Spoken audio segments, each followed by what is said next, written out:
Good morning. This is Talking Devils, the leading independent Manchester United podcast. I'm your host, Wayne Barton, joined by United legend Paul Parker to talk over an eventful week at Manchester United. If you're watching live on YouTube or Facebook, feel free to get your comments and questions in. If you're watching on the replay, feel free to say hello and comment. We do still reply to the comments on the replay. If you're listening back on the audio podcast as well, please be sure to subscribe and leave a review on the platform you're listening on. Paul, how are you doing? You all right? I'm all right, thank you, Wayne. You had an eventful weekend, and I would like to claim that seeing me was the highlight of your weekend, but I'm pretty sure. Well, we could talk about United. That could have been a highlight, but it must have been very special because you reunited with a bunch of the lads from the 1993 title-winning side. My favourite Manchester United team, as you know, I've gone on record many times as saying, and you met with a bunch of the lads for the event at the Lowry. How was it? Was it good? It was good, and first and foremost, you were right when you say meeting you wasn't really the highlight. Actually, meeting your wife was a lot better than yourself, to be perfectly honest, for the first time. So that was very nice to actually meet your wife because you keep mentioning her a lot, and I didn't know anything about her. And obviously, thank you very much from the lift from the station as well. So that's much Yeah, appreciated. Much appreciated. No, but it was good because a lot of them actually do see each other a lot more than I do. I do because I'm 240 miles away. That's where I am. I don't go up to Old Trafford as much as I used to, and so to see everyone, it was brilliant because I just want to spend most of the time just chatting. And to be perfectly honest, I mean, I sat in the box and watched the game. Me, Sharpie, um, sat in Robbo works in one of the lounges with Pally, so they yeah, managed to get us a box just off the side of it. So the four of us sat in there, and we chatted or over a good 2 hours before the game, during the game, and after the game. And I come back home on a train yesterday, and the most I can remember about everything was just that I had a bad head, to be perfectly honest. And Sundays are the longest train rides in the world. It would have been quicker to drive home. My whole thing took me my journey from the moment I jumped on a train, 5 hours, where I yeah. could drive it at worst in four. But there you are. But yeah, apart from that, I mean, obviously everyone was made up to. 'Cause you don't normally get an event like that, so it must have been really nice to sort of tell the stories with the supporters as well. A bit of a different setting, but nice to sort of share some of those stories. Yeah, it was. It was nice to listen to some of them. Some of them kind of, I thought myself, oh, I didn't know about that. And a lot of them just, and then you find out a little bit more out about things because someone can tell a story, fine, you go with it. But if you're not really, if you don't really know, exactly what went on, then you go with it. But then when someone pipes in and kind of virtually says, no, this happened, then you suddenly think yourself, wow, you know, it was really good. And just seeing the change in people because when you are playing, you have a great time together, but you don't really go that far. Yeah, So if you was to suddenly say go and get a team together 2 3 years after they stop playing, you bring them all together, you're never going to get anything at all because you're still living in that mindset of being a footballer. But when after 30 years, of something, and you go there, and then people like myself, I'm not involved in the game that way. So I think people are a little bit more open about what they say because as far as they're concerned, they're not throwing anybody under the bus anymore. yeah. But yeah, it was great to see the pictures as well of you guys all together. Very nostalgic, and yeah, it's mad to think 30 years ago. But I still Wayne, say, Wayne, sorry, one of the papers, I won't mention it, still use that word unrecognisable. And you kind of think yourself, wow, what, especially when the person that they was really pulling it at, they'd already done a bit about him already. yeah, You know, it yeah, was absolutely amazing. They're still going down that path. But If it's news to him that Brian McClare is a little bit eccentric and likes a beard on him, then where have they been living for 15 years? Do you know? Yeah, that's what I say to people. If anybody was, Chucky, there was always going to be something different about Chucky when he stopped playing. I never knew about the beard, but there would have been something. He wouldn't have been the same person that when I left in '96, he wasn't going to be that same person if I saw him again. It's just the way it is. So for the lads, it's not a shock really to see him like that at all. Well, just a great team, and the beauty of YouTube, apart from our podcast, of course, is that you can go back. Like, obviously, it's harder to go back and see footage of the Busby Babes. It's harder to go and see footage of even the European Cup winning team. But you can. There's so much footage of the team that you guys played in, and it's so. I mean, I sometimes prefer watching those to the current day teams, but games, watching the highlights of some of those old games. So I mean, and they're on YouTube. So if you want to know why people like me hold that team in such reverence, then get onto YouTube and just sort of click in any game. I mean, it's also something. And I know I'm nostalgic and I'm dwelling on it, but Alex Ferguson himself, sort of said that team was responsible for 2 or 3 perfect performances. And you and I have talked about this fairly recently. How is it that over 26 years, the greater concentration of perfect performances, as he described them, and it's quite a statement, mostly came from that team. Yeah, go on YouTube if you want a recommendation of the games to watch. The FA Cup run in 93-94 is some of my favourite performances from that team. So, and they'll all be on there for sure. We could talk about the FA Cup because United are still in it, still doing well. I guess there's not really much home to write about with Forest. Routine win, made very comfortable at the end with Bruno Fernandes. But Reading, you were there for. We talked about this last week. Does he sort of rotate a lot, but he didn't. He put a really strong side out and was rewarded in a sort of comfortable performance, which really sort of set a line that sort of 10-15 minutes after the break where United just plundered the goals. Had a goal disallowed in the first half, which was a little bit sort of difficult to understand, but VAR is what it is. And Rashford didn't get the record which he was hoping to break with Dennis Weiler. Instead, the glory of the game goes to Casemiro, scoring 2 goals, 2 great goals, and then Fred scoring an exceptional goal. We'll talk about the good parts. Obviously, there were some bad parts in that game, namely through the Reading players, one in particular. But as far as United are concerned, Paul, comfortable business. Casemiro scores a couple of goals. This is it would have been your first time to see Casemiro at Old Trafford, playing in the sort of domineering role that you will have obviously witnessed alongside Robson, Keane, at his pomp, and Casemiro obviously bosses the pitch like that. It's like his kind of domain. What did you make of United's performance on Saturday? I have to put it down, given everything that goes with it. You're coming up against the Championship side. People still will always talk about an upset. Actually, I think it's the first time, one of the few times that I've actually talked to you straight after actually sitting at Old Trafford and watching a game that we're talking about. Normally I'd be in a studio, or if United had come south, I would have watched them. But actually being at OT and watching them play, and actually sitting there, with the 3 other lads as well, and just their general opinions about individuals and the team as well. It's just interesting. I really enjoyed that part of it. It's something I haven't had for years. Yeah. In that sense, but just everybody was just, we're all exactly the same about Casemiro, all exactly the same about him, everything about him. We're all still, it got brought up, mentioned about Graham Souness, what he said, and we were still just, we didn't have an answer to it. We're just baffled by his statement, and it's mostly one thing that's kind of really it must be grinding him down, the fact of what he's come out and said and what he's seeing.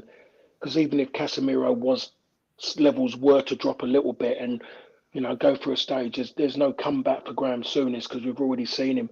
The one thing which has been mentioned a few times, but he actually looks in the way he's actually enjoying himself. You know, Yeah. he must have loved his time at Real Madrid. You do when you're at a big club and things are going well, you can't be in a better place. Yeah. He must have loved it, but I think he's actually getting. I think he's enjoying the adulation which he was never going to get at Real Madrid because he was never seen one of their big players. Yeah. His role, I think, at Real Madrid stifled him in certain ways. He had to play in a set way. He just had to virtually go around, get it, and give it. Yeah. And as we've seen already, and if that's what Graham Souness is judging him off, then maybe I get it in a way, but he should have been bettered. He must have known in himself there was more to his game. When you're playing his size, like him, he was like a small cog in an incredible machine. And once he come out, you go one or two ways. You actually struggle to connect with your next machine you go into, or you get in there, and all you do is you go out and do all the things that you couldn't do before. You expand your game, and he certainly does it. I mean, you're seeing him with his flicks, everything about him. And you mentioned about Robbo and Keno, and they were the way they played.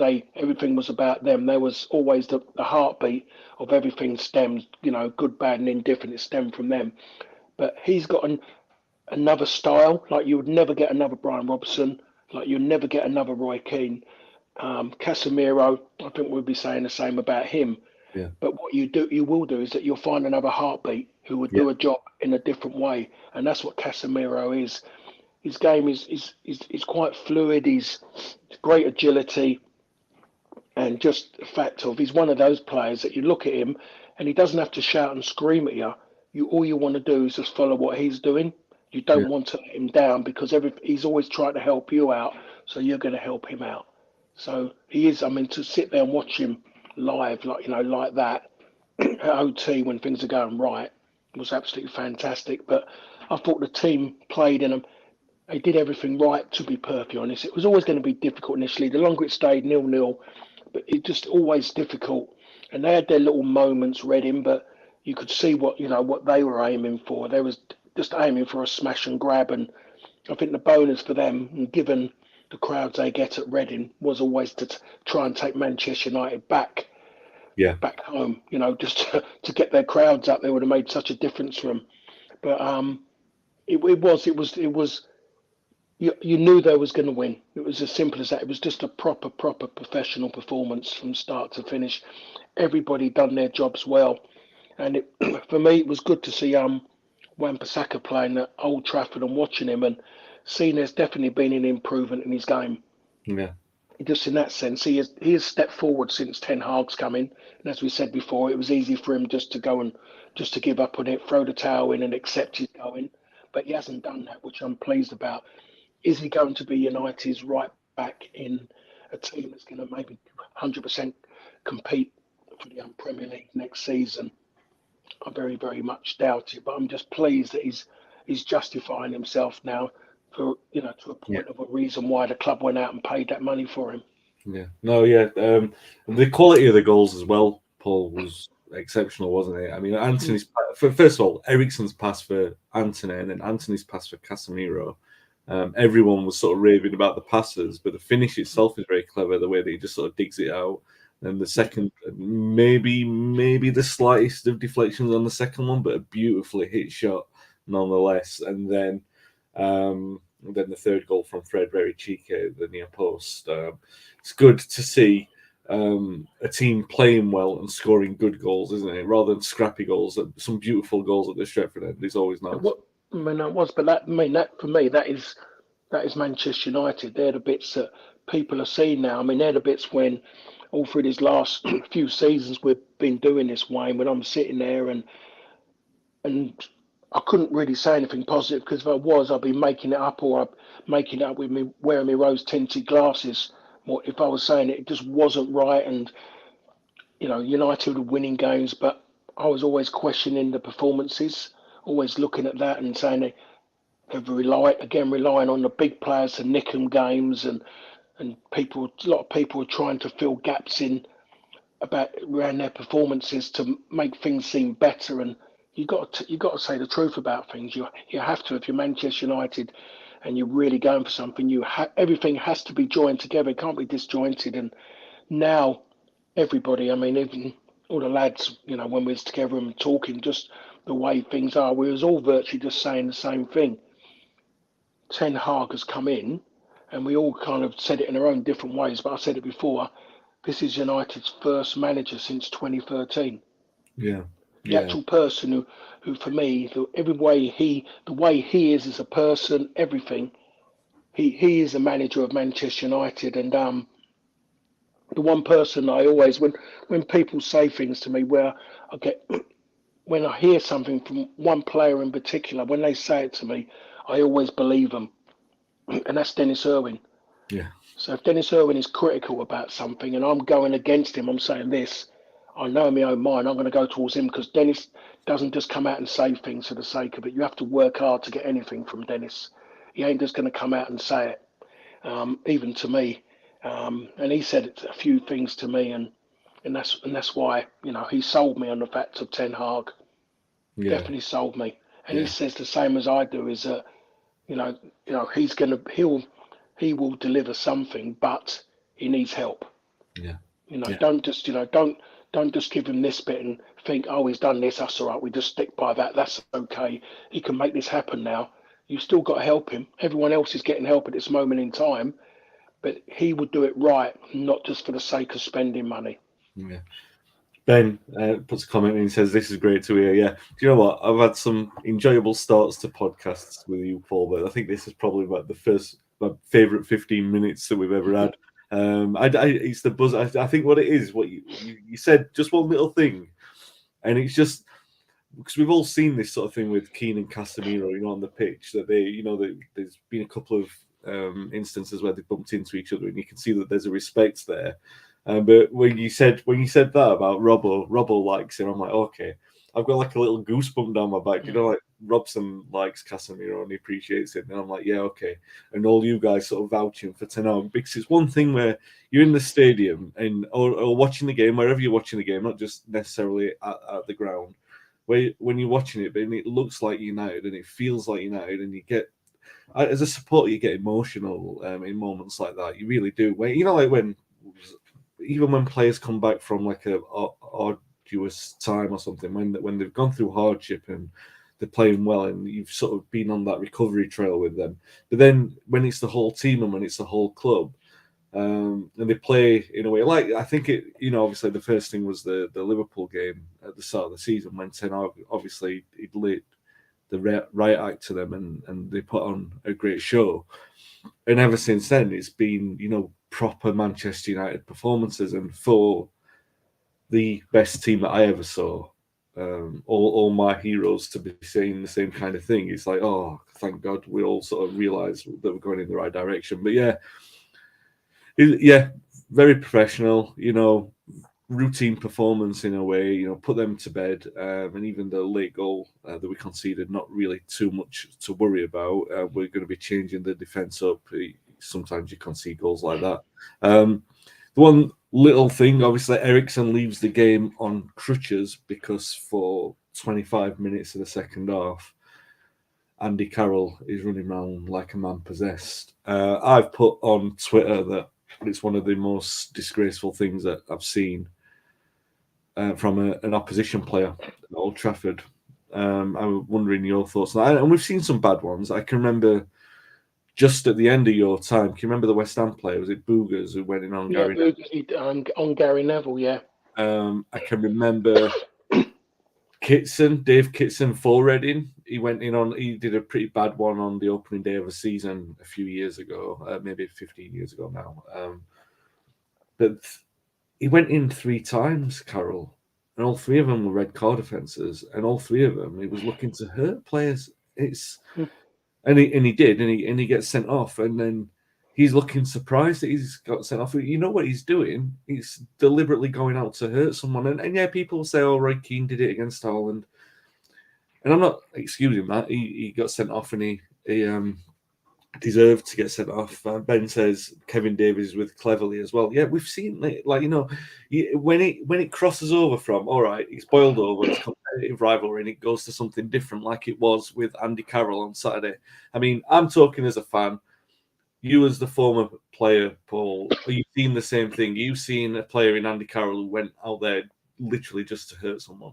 Yeah. Oh, yeah. Without a doubt, he looks like somebody who just suddenly realised he can't do it anymore, and he's just everything was just about someone with a grudge, just not just disappointing himself that he can't do what he used to do, and it was very unprofessional. I don't know.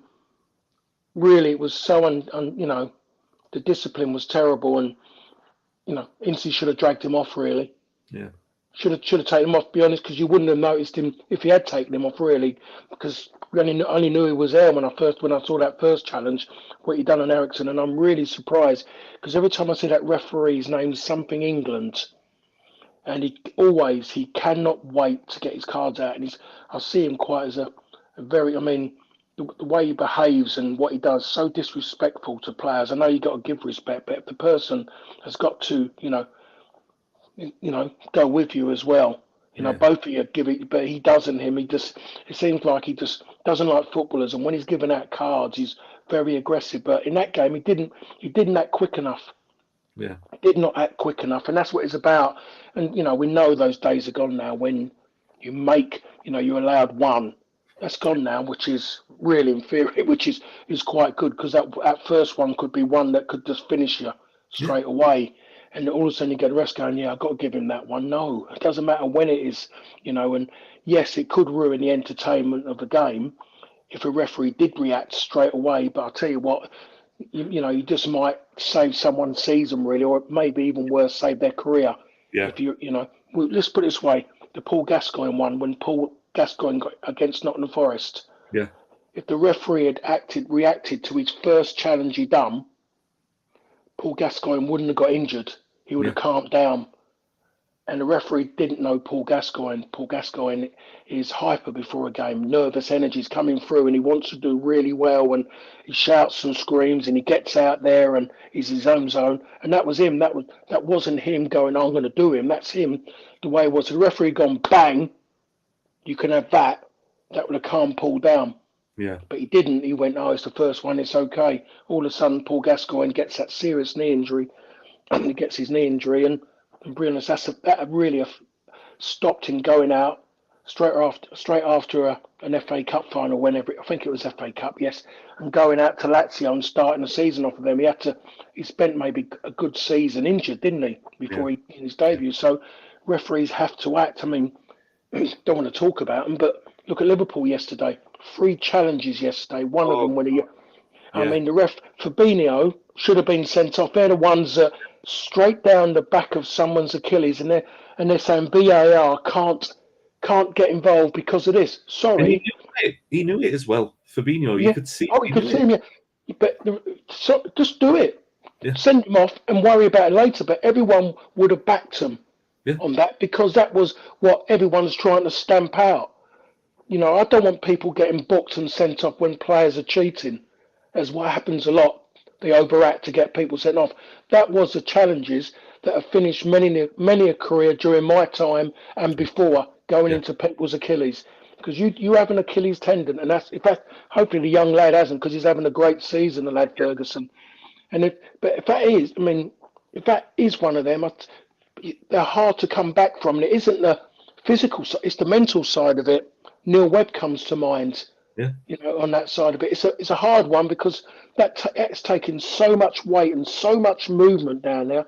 It could really affect him, and he's got away with it. Robertson got away with one as well. It was terrible, absolutely terrible. I can't. Yeah, especially like when we talked about this with the City game and the Palace one, and like the referees carry it around. And I've talked to referees and a couple of the high-profile ones from the 90s. And they basically have sort of said that, subconsciously, you do carry it around. You're thinking, it's not like it's active, it's prominent in the decision, like, they got a penalty last week, so they're not going to get one this week. But subconsciously, they've admitted it plays a part. That they're only human. I understand that. And, all right, so it's a bit of a joke with the offside. Maybe United won't get another offside decision in their favour for a while, even with technology being meant to be the adjudicator itself. But the stuff like the really dangerous tackles, if you see Andy Carroll doing what he did, and we'll get back to Carroll in a second, But then you've got the day after where you've got these dangerous tackles again from the Liverpool players. Surely, like why is that not in the mind of the referee to sort of say, whoa, whoa, you can't be encouraging this kind of thing? Because if I'm not saying it encourages, like that in the next games you're going to see more dangerous tackles, because obviously that'll get clamped down, and by and large footballers aren't like that. These are individual instances of players getting away with acts. But I just come back to the Carroll thing. I just think, what are you playing at, mate? Like, everyone can see what you're doing. And since I posted this on Twitter, everyone's like coming back and saying, "Oh, United against Arsenal in 2004 was pretty bad and stuff." But it's not the same. It's not that you've got a player who went out there on 3 different occasions to deliberately try and really hurt an opponent. And like, yeah, I actually talked to I tweeted Keith Hackett, who was the old referee from the 90s. He was, head of the Referees Association for a long time. And he commented on the tweet saying, yeah, that's, you're right. And Andy Carroll was sent off the way that he should have been sent off. But I actually said to him, is there no sort of protocol in there where like you see it in the friendlies all the time? And you mentioned it earlier, like Paul Ince should have had a word and brought him off. In friendlies, you always see it. If someone gets a yellow card, the referee will go up to the manager and just say, just bring him off. It saves me a headache. They should be doing that in these kind of games as well. That should have been done, shouldn't it? I mean, that's the kind of thing where it goes beyond a yellow card and a red card. This is like a guy who's like literally just out to hurt someone. He shouldn't be on a pitch. On that occasion, he shouldn't be on a pitch. And I don't know. To be honest, Wayne, sorry to prolong this one. You got a 4th official on the line, and all he's used, because we was talking about this at the weekend, especially with Sparky, all of a sudden mentioned there's somebody who sits on one of the team's benches, and his job is to get into the 4th official's face. That's a job, by the way, almost like a job. And you think but it's a battle you're never going to win, because he's always going to side with the referee. Even if the referee's made a mistake, he'll have a reason why he's made that mistake. That's kind of, they're pacifiers in that way. But there's people who actually that's their job. You've got Kevin Nolan who does it for West Ham, always at the 4th official. You're never going to win that. In fact, you might even lose the referee, because the 4th official is going to get the ump and he goes, "Coy, he's getting right on my nerves, Kevin Nolan. So and so." Just he should do it, because it's human nature. Something, just don't bother with that one. No, leave that one, because he's been a right pain. But I think the 4th official is meant to be watching the game. He can see something. He can hear the referee. The referee can talk to him. The 4th official could whisper to that person who's just a trained chimp to go and who's been talking to him, and just say to him, just to let you know, you better calm that player down, because another challenge, he's going to go. Yeah. And that's what it needs. I don't know if they do it, but it just needs that. It needs to make it. We need to find out actually what exactly people's jobs are. What is the 4th official's job properly? What is he meant to be seeing and doing? Because you were seeing a few. I mean, I saw one yesterday, and all of a sudden there was a challenge made, and was it a foul? It was touch and go, and then all of a sudden, within that gap was too long for the referee to have made his mind up. The referee got told it was foul, and straight away he's just gone, blown his whistle, and the play was going to go into another transition. Yeah. But the referee blew that late. It wasn't about letting play go on just to see what happens next. The referee, someone's told him in the ear, "Oh, that's a foul." So I think we're getting the puppets. The referees now are going to be called RPs. They're referee puppets. I think in certain ways they are. I just think they're being told what to do. Assistant referees now are virtually just flagging for, they're being told which way the ball's going, so they can flag which, to say whose throw it is. They don't make their own decisions when fouls are in front of them. And again, we talked about this with Robbo. There was a guy, I've seen something on Twitter. Robbo got sent off at Sunderland. Yeah. And he's been on Twitter. I was mentioning it to Robbo, and he went, yeah. He goes, someone sent it to him. He said he couldn't believe that. So I said, so what it was, he had a little bit of a skirmish with Barry Venison, and the play had gone on. The play had gone on quite a while, but it was the assistant referee. So he was called a linesman, then I should say. Lino was the other side of it. He was the one who got Robbo sent off. Yeah. He said he couldn't argue about it, because it was there. The assistant referee was there. He goes, but he was the one that referee didn't see it, didn't know about it. But the assistant referee was just flagging and flagging, Yeah. and he got sent off at Roker Park. I can't remember what game it was. All I know is there's wearing that dark blue strip, and it was at so I don't know if it was a cup game or whatever. So that's when assistant referees were actually involved in the game. Anyway, I diversed a bit. I moved. No, Get back to the residual point then is that Ericsson did pick up an injury. He was always likely to hurt someone. He's Ericsson. Ericsson left the ground on crutches. We wait and see the extent of that. It's a bit of an awkward one, isn't it? Because a lot of people, I think, because Casemiro's been so emphatic, a lot of people have sort of said, "Oh, I think they've undervalued Ericsson a little bit. They don't understand how sort of crucial he is to the sort of metronomic, the just sort of the safe passage of the play." Well, he's the easiest one to go and say when things ain't going right to go to him.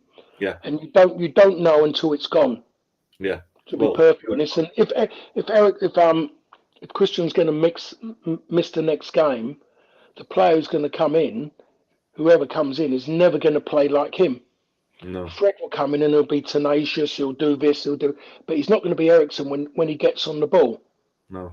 And that's the difference he brings. People would say, I would say, well, he gets around, he'll be able to do this and do that. But when you need that calming moment, there's more of a guarantee. There's 100% more guarantee than what there is with Fred. When Fred's right, he's right. When it's going wrong for him, it goes wrong for him. So the chances are that he will be missed when he's not there. So that's where Ten Hag needs help. He needs help now from above, and obviously the issues of what's going on, the club's up for sale and whatever's going on. I don't know how that all works, Wayne. But the most important thing is that for me is that can he go out and improve, and get somebody. So if he was going to go and get somebody, he's going out there to buy somebody who's to play in the team, not for the squad, not just to be there because they can do a similar job to who's in the first team. He's got to bring someone in to play in his starting 11 for me. And then what you do is then there might be a little bit of a battle for a while.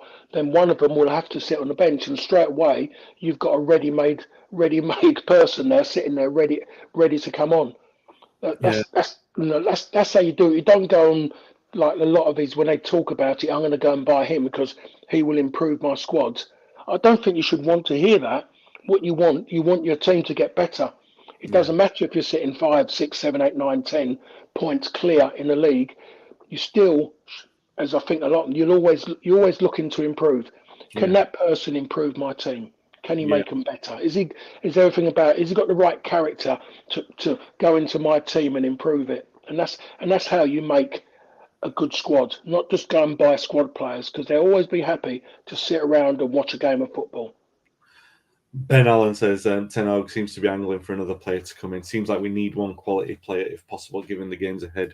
Yeah, it's very, very awkward considering we've got 2 days of the window left. And I think the point you're making basically is kind of like a knock on to what we were talking about last week when I sort of brought up Tielemans of Leicester, and you're kind of saying you want a De Jong rather than Tielemans. Do you know what I mean? You want the first team established player in there, and I'd love that to happen. And I look at where United are at the moment, the reality of their financial situation, with or without new owners in this period of time, makes it very difficult unless they speculate to accumulate with not a lot down, but a guarantee of future payments is going to be difficult to get that player in. So let's hope that the Ericsson thing was a precaution, and that if he misses a couple of games, so be it. If he misses the next one, it shouldn't be too bad, Paul, because it'll be Forest at home. We've got a 3-0 lead from the first leg, so we've talked about the value of rotating and the value of keeping a strong side, but this is one, considering the league, considering the fact that Fernandes scored that goal in the last minute at the City ground. This is one where he can afford to rotate. Maybe not like 11 players, but he can afford to change it around for the Forest game, right? Yeah, I would say so. When you're 3-0 up at home, you would expect so, but you still need key players in key areas. You still need a spine. You still need a strength to go out there, because as you see, they're quite dangerous for us. As we Yeah. saw with the disallowed goal. That was so close, really, really close. And not that it Unfair, was, I think. yeah, not that it was a bad line. I mean, there's nothing wrong with that. Yeah, there wasn't anyone sitting too deep. Everything seemed, almost right. But it was just that moment of Surridge just went that fraction, Yeah. And to be honest, in fact, without all this ruling now, VAR and everything, you look. I mean, if you watch the back four or whoever it was, the three who were in there, and when that ball goes in the back of the net, they're not. Their reaction was their shoulders go. Oh no, they've come back again. And shoulders go. But all of a sudden, then hold on a minute. It could be we got VAR. We've got that escape card. Got escape card offside, and then it's Yeah. a hope. And that's what his reaction. So if that was given in normal circumstances, without where we are today with technology, gone on, everyone would. It was a goal. No one was going to complain about it. Hmm. And that's where we are now. We can actually just look at those little bits there, and we can give things. So that was that one bit of good luck which they got, because really on the night United were far superior to Nottingham Yeah. Forest, but they had those moments. Yeah. And I mean, I'm assuming that, I don't know, maybe Malacia will be at left back.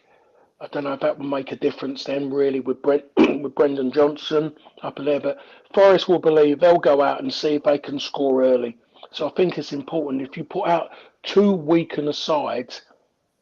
I Yeah. don't know. It still worries me. Yeah. Still worries me about doing that. First 15, 20 minutes are so important, not to concede, not to give them. In other words, don't start like you did at the Emirates. In that sense, So it's quite important. 3-0 should be safe, but it Yeah. happens to come back from 3-0 down. Ben says you wouldn't want to be 1-0 down early with a much changed side. Got to be a little bit careful. Yeah, I bet, to be fair, Ten Hag knows what he's doing with the squad. He seems to have a really good handle on it. I mean, he's made a couple of changes over the last couple of games, even though he's kept a strong side. He's made a couple of changes, and 3-goal victories. We can't ask for much more than that. A really strong response to the Arsenal setback. I'm not one to make predictions, Paul. But I do kind of think that we'll be sat here next week saying we're in a final. I think it's too strong to throw away at this point. Probably be playing Andy Carroll's Newcastle. Well, Andy Carroll's by the team Newcastle, which is probably why he was so desperate to try and hurt some of United's main players. Went out like they were a target on Casemiro and Eriksen's back. The next game in the league is going to be Palace at home on Saturday. The rare occasion of a 3 p.m. Saturday kickoff for United at Old Trafford. Can't even remember if there's been one this season. There might have been one, but other than that, it's just been rearranged games all the bloody time. And yeah, Saturday 3 p.m. kickoff feels like football's back for a little bit. Obviously, we played Palace a couple of weeks ago. Paul drew 1-1 in the last minute. Probably a different proposition at Old Trafford, but they're still going to be, they're not a team who changes. You know what I mean? They don't change from home or away. They go and try and play the same way. So it's going to be fairly difficult for United, just as it was down there, isn't it? Yeah, they're saying it again, which seems easy thing to say, but they're going to have to start quite well, start quite strong. Saw Crystal Palace go to Chelsea and showed no fear. Maybe a little bit unfortunate to come away from there um, with what they got. So that if you get them right, if you get them when it's right, then you will get something. But they're just one of those sides. If you start really, really well and you just take away that good feel factor from them, they can capitulate quite quickly. Yeah. That's one thing I've seen about Palace. At home, a little bit different in that sense, but away from home, that can happen. If you give them, if you do it, get the bit between your teeth, and you go at them, you can do it. There's a lot of teams used to during my. You come to Old Trafford, and you do. I mean, I did it on my occasions with Queens Park Rangers. You start looking at the players when they're on a roll. You start looking at them, and then you walk out and you see what's around you, and you just know, you feel it, and a few players will feel it, and it's about getting at them. And then once you get what you want out of it, and you take the game to them, I mean, generally they don't come back. So it's really, really important. I mean, they still always believe they'll go to the Etihad, and they always believe Palace that they can still get something there. That's the way they are, and which they have done in the last couple 3 or 4 seasons. They've gone there a couple of times and got something, haven't they? I think. Yeah, And, some good goals there as well. there was the what's his name? What's his name? Anton Townsend. Yeah. I mean, he's got a few there, a couple there. Yeah. So, but it is one of those games. The 1-1 down there was a very, very, very, very difficult game. Really, really difficult. It was always going to be difficult, and I still say Ten Hag got it wrong with his substitutions. In that sense, it changed the game too quickly. It changed it, and it allowed Crystal Palace to take the game on. Yeah. And Vieira's substitutions got Palace a point by bringing on Schlupp and got a player who's going to run without the ball, and they couldn't deal with it from midfield. It just made such a difference. I'm sure he would have looked at that, and he would remember about what he'd done now. And as you saw against Reading, even though substitution he's made, it made a difference, didn't it? It brought a little bit of an edge more in the game. Once they got that one back, it made a little bit of a difference. The team react to key players when they come off, and they step on in that way, and that's what Palace done. And just got to make sure that something like that doesn't happen, even though it won't, because he'll go, be Varane and Martinez. Is it Martinez or Martinez? Martinez. I just said both. I mean, it's a double barrel Martinez. Martinez, whatever you want to call him. So we'll go with those two again, because that gives everyone assurances during everything. United's major strengths over their great teams. People will talk about the Erics, they will talk about Coley, they will talk about everything, the Roys, the Giggsies, all things like that. But it's always under Sir Alex, it was about two centre halves were just as important. Yeah. And everyone talks about great size, and they'll always talk about the centre halves that played. Yeah, absolutely. And you would expect that it'll be Varane and Martinez. Maybe we'll play Martinez and Martinez, and then we'll have a really good back line. But we'll be back next week to talk about the hopefully United in a final and a win over Palace. It's going to be a tricky one, especially if Eriksen doesn't make it for that. Like you said, you don't know what you got till it's gone. But people who have been a little bit critical of Eriksen over the last sort of month or so will be noting his absence quite quickly. I would expect if he does miss the game against Forest at least. Ben says thanks both. No, thanks to you guys for watching and listening. If you're watching live on YouTube and Facebook, please subscribe and like the video. It really helps us out. And if you're listening back on the audio podcast, please be sure to subscribe and leave a review on the platform you're listening on, because that obviously helps a lot as well. We'll be back next week, guys. Thanks for watching and thanks for listening.